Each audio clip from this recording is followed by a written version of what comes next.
Types of integrity rules. There are two integrity rules associated with the relational model are entity integrity rule, referential integrity rule.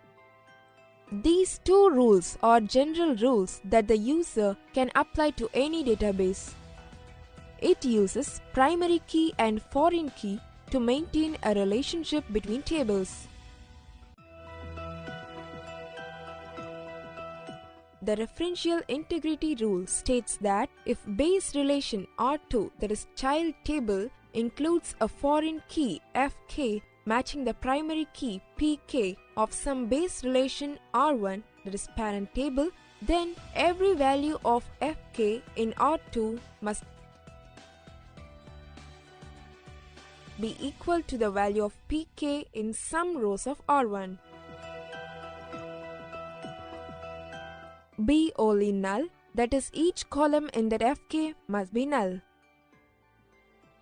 For example, when adding a new row to a table containing Fk, the table containing the referenced Pk must have a matching value. In this table, branch number in the staff relation is a foreign key targeting the branch number attribute in the branch home relation. It should not be possible to create a staff record with branch number B002 unless there is already a record for branch number B002 in the branch relation. User should be able to create a new staff record with a null branch number to cater for the situation where a new member of staff has joined the company but has not yet been assigned to the particular branch office.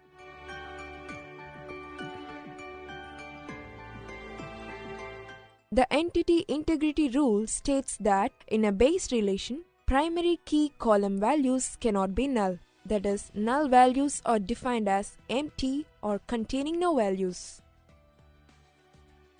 A primary key is a minimal identifier that is used to identify columns uniquely. A DBMS product such as Microsoft Access automatically enforces entity integrity by prohibiting null values in the primary key fields. If we allow a null for any part of a primary key, we are implying that not all the columns are needed to distinguish between rows, which violate the definition of the primary key. Consider the following student database in order to understand the concept of primary key and null. Now, record 3 and record 5 are not distinguishable as their roll number is null and it is not possible to exactly locate one of the student as he is having a common name, class and marks with another student. Record number 3 and 5 violates the rule of primary key. Because the roll number is primary key, all the value of columns are unique, but their primary key entries are null, and this violates the integrity rule 1. So, these records are not allowed in RDBMS. Domain integrity rule. Domain integrity rule states that the values in a table are legal according to the physical and the logical domain definition. For instant explanation, the student ID column domain might be physical, data type numeric, length 4 characters. Logical, the range of the number between 1000 and 4999.